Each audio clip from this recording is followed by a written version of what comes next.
নমস্কার বন্ধুরা। ডিমের কারি বা ডিমের ঝোল খুব কমন একটা রান্না। তো চলুন আপনাদের সঙ্গে আজ আমি শেয়ার করব আমি কিভাবে এটাকে রান্না করি। তো আমি ৪ টে ডিম নিয়েছি আর ২ টো আলু সেদ্ধ করে নিয়েছি। ডিমগুলোতে আমি একটুখানি হলুদ গুঁড়ো, নুন আর সামান্য একটু কাশ্মীরি লঙ্কা গুঁড়ো দিয়ে মাখিয়ে রেখেছি। এদিকে পেঁয়াজগুলোকে কুচিয়ে নিচ্ছি। আর পেঁয়াজ কুচিয়ে তারপর আরও কিছু বেসিক মশলা লাগবে। সেটা হচ্ছে আদা রসুন বাটা, ওটাও নিয়ে নিয়েছি। আর এদিকে টমেটো কুচিয়ে নিয়েছি। আর কিছু গোটা মশলা লাগবে, আমি রেখেছি দেখতেই পাচ্ছেন। সেই গোটা মশলাগুলো হলো শুকনো লঙ্কা, কাঁচা লঙ্কা, লবঙ্গ, দারচিনি, এলাচ, একটুখানি থেতো করে নিয়েছি, গোটা গোলমরিচ, গোটা ধনে, গোটা জিরে, ব্যাস। আর তার সঙ্গে আরেকটা মশলা আমরা রেডি করছি, যেটা আমাদের গ্রেভিতে লাগবে। সেটা হচ্ছে হলুদ গুঁড়ো, ধনে গুঁড়ো, কাশ্মীরি লাল লঙ্কা গুঁড়ো আর গরম মশলা নিয়েছি। সামান্য একটু জল দিয়ে আমি একটা মিক্সচার রেডি করে নেব। এবারে কড়াতে একটুখানি সর্ষের তেল গরম করব।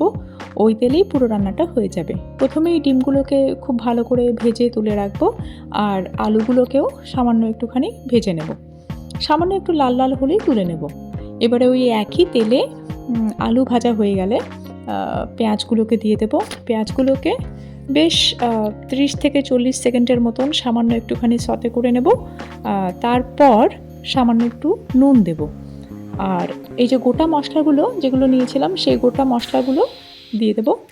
একই সঙ্গে পেঁয়াজের সঙ্গে ভাজা হবে। আমি প্রথমে দিইনি, প্রথমে দিলে অনেক সময় পুড়ে যায়। তো এই স্টেজে দিলে বেশ ভালো হয়। পেঁয়াজগুলো বেশ লাল লাল হয়ে গেছে। এবারে আদা রসুন বাটাটা দিয়ে দিচ্ছি। খুব ভালো করে আদা রসুনের যে কাঁচা গন্ধটা আছে, যতক্ষণ না ওটা যায় ততক্ষণ একটুখানি কষতে হবে।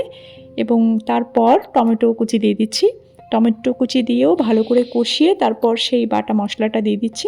সেই মশলার যে মশলার মিক্সটা দিয়ে খুব ভালো করে আমাদেরকে বেশ অনেকক্ষণ, মানে ধরুন 10 মিনিটের মতন কষাতে হবে। আমি একটুখানি ঢাকা দিয়ে রেখেছি।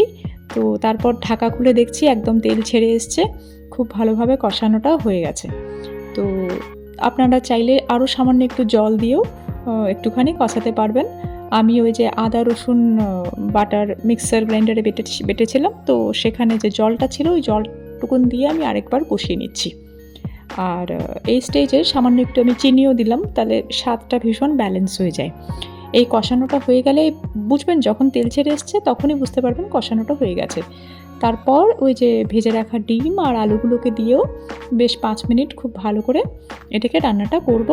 এবং তারপর গরম জল দিয়ে দেবো ঝোলের জন্যে। আপনাদের যে যেমন ঝোল, যতটা ঝোল প্রয়োজন সেই অনুযায়ী আপনারা ঝোল দেবেন। ব্যাস, ঝোলটা ফুটে এলেই রান্নাটা হয়ে গেল। সামান্য একটু ধনেপাতা দিয়ে নামালেই তৈরি আমাদের ডিমের কারি বা ডিমের ঝোল। সাদা ভাতের সাথে ভীষণই ভালো হয় রান্নাটা খেতে। জানাবেন কেমন হলো, অবশ্যই লাইক করবেন ভিডিওটা।